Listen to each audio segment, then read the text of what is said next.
Hi everybody, Rochelle here from Quebec CICHLIDS, your local fish store in Terrebonne, Quebec, right outside of Montreal.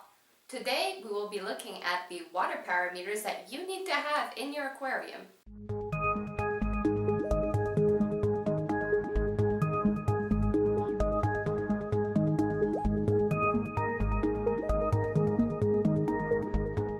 These parameters are invisible to the naked eye. And 90% of the time when people come to me with problems with their aquarium, with their fish not feeling well, with algae, you name it, it's usually the parameters. So let me tell you this. What you're doing when you set up an aquarium is that you are trying to recreate artificially what happens naturally in the wild. The world being complex and diverse, you will find that the water, even though it looks the same, actually isn't from one place to the other. For instance, the Great African lakes are a lot saltier and have a lot higher pH than the Amazonian River. If you put an Amazonian fish in Lake Malawi or in the saltwater of Fiji, it will not be able to survive. This can be seen even in humans, because if we drink salt water, we will not live very long to tell the tale. Let's start off with the easiest subject, the temperature. Now I'm going to teach you one thing, and this is the only thing you're going to have to remember, is stability is key. And that was actually a lie. You're going to have to remember a whole lot of other stuff. So, for African cichlids and most tropical fish, the temperature has to be between 25 and 27 degrees Celsius. What happens when it's too cold is that their metabolism slows down, so that makes them more prone to getting parasites or diseases. If ever this happens, feed less while the temperature is too low, and for God's sakes, go buy a water heater. If you already have a water heater in the aquarium and your water is still too cold, you're not able to get it up, buy another water heater. If your water is too hot, on the contrary, I haven't found a miracle cure. So what some people will suggest is putting ice in the aquarium. Personally, I find that too drastic. You can make a water change with a little bit cooler water, but then it'll just go back up, because usually if it's too hot, it's because the ambient temperature is too hot. So you can put a fan in front of it, and if it's very hot, let's say 29, 30 degrees, well, remember what I told you earlier. Stability is key. I hope you remember that. It was the only thing I told you had to remember. So this being said, at night, turn your heater up, turn it on, and put it at 29 or 30, the temperature that it is during the day. Because what kills fish often during these hot temperatures is the variations. At night it gets way too cold, and during the day it's too hot, and it just stresses out the fish, making them more prone to the ick. The next one we're going to look at is ammonia and nitrite. Now, these have to be at 0. For anything above pH of 7 in any alkaline water, this is extremely toxic. If your filter is cycled and your tank's been running for several months, you should not have any ammonia or nitrite in your tank. But for the first couple of months of fish keeping, it's a good habit to start to test them regularly, about once a week. So I'm not going to go into detail about this because I already made a video talking about ammonia and nitrite, so you're going to be able to see that somewhere up here. So you're going to want to check that out later. The next parameter you're going to want to test is nitrate. Nitrate should be below 15 ppm in fresh water. So nitrate basically is the pollution in your water. In low quantities it's not toxic, but if you have a lot, then it's like smog. So it can be toxic and deadly for your fish. For more information, I linked the same video as for the ammonia and nitrite where I talked about these subjects. So moving on to the GH, which is short for general hardness. What this calculates is very simple. It's the amount of all the minerals in your water. This includes calcium, magnesium, chloride, sodium, and so much more. All these minerals are extremely important for your fish's metabolism. Depending on the kind of fish you're going to get, the GH values you need are different. So you're going to start off by testing your tap water's GH. To give you an idea, around here it's about 50 ppm, which is pretty decent for most fish, except for salt water. Now we're talking about fresh water. So for discus and fragile tropical fish and arowanas, you're going to want to keep it at 0 to 50 ppm. For most tropical fish, it's between 50 and 100 ppm. Rift Lake cichlids, it's 300 ppm and up. Goldfish is between 50 and 200 ppm. They're not at all difficult.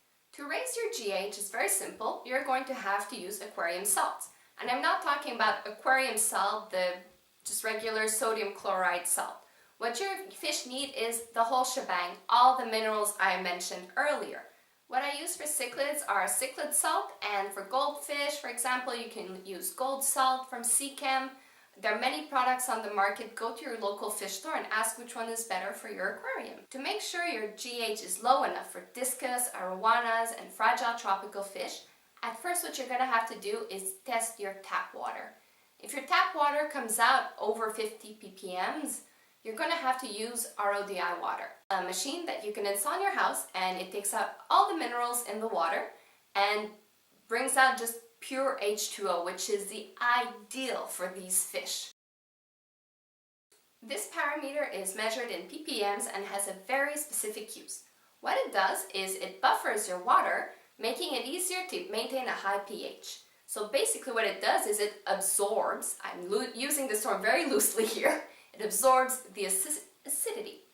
On the contrary, if the KH is too low, what you're doing is you're going to be adding these products, trying to raise the pH. It's going to go up and it's going to go back down and up and down. You're not going to be able to control it, and this can be dangerous for fish because big variations in pH are extremely stressful and they can get sick. Raising KH can be very easy. If you have fish that need a higher pH, what you're going to do when you're buying all your aquarium gear to set up, you're going to get coral substrate. What this does is it raises the pH because it's a buffer as well. It also helps with the GH. This will not be sufficient. It only raises about up to 7.5. So you're going to have to also add the buffer products that also raise the KH.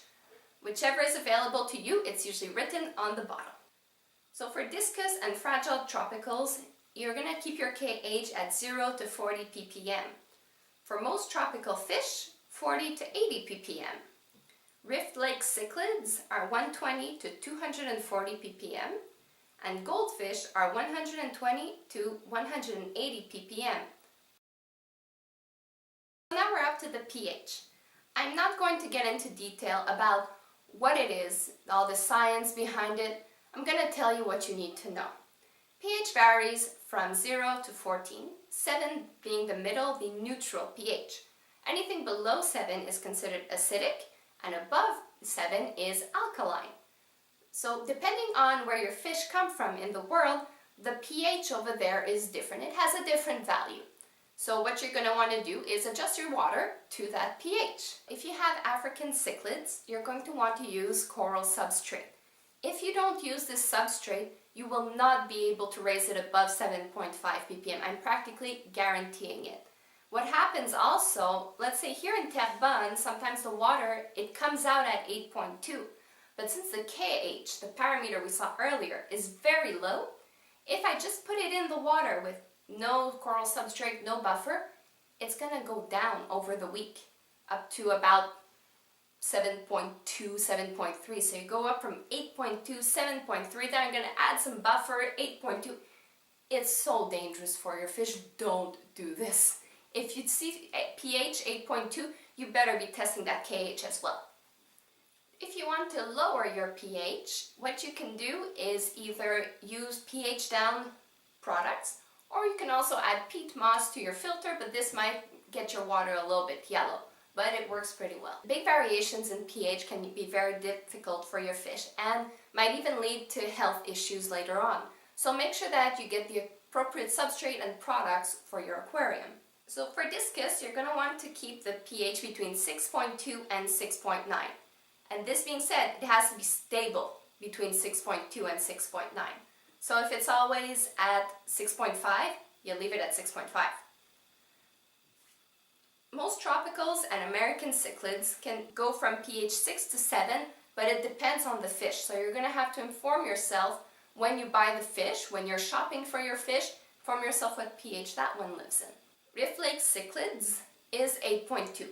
Technically in Lake Tanganyika it's a little bit higher, but as a good rule of thumb, it's very safe to keep them at 8.2 in the aquarium. Goldfish, keep it between 7 and 7.5, so basically tap water. parameter is chlorine. So chlorine is bad for your fish, it's bad for your filter, the bacteria in your filter, and it's in all the tap water we use. To get rid of chlorine, it's very simple. You're going to want to use the water treatment products that dechlorinate the water. These are great because they also usually help with the mucus, which is their external protection. It's like having polysporin all over their body. So you're going to want to get those. Also in the aquarium, the fish don't create as much mucus as they would in the wild. So it's good to help them out a little. Personally, I'm not a fan of the letting water sit technique. So basically you fill up a 5 gallon of water and you let it sit overnight for the chlorine to evaporate. Technically the chlorine will evaporate, of course, I'm not saying it won't.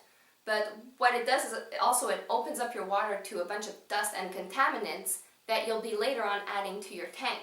In conclusion, because of the diversity in the ecosystems where our fish come from, it's very important for us to adapt ourselves to them. Fish that are in an aquarium with good water parameters, they'll be healthier, they'll be more colorful, more energetic. It's just great on the long term. We've come to the end of our video. Thank you for watching. If you like this video, you can give it a thumbs up or leave me a comment in the section below. Also, you can follow me on Facebook, on Instagram, and I have an excellent website filled with information. Also, this vlog is now available in blog form. Check out the link in the video description. Thank you for tuning in. I'll see you soon. Bye-bye.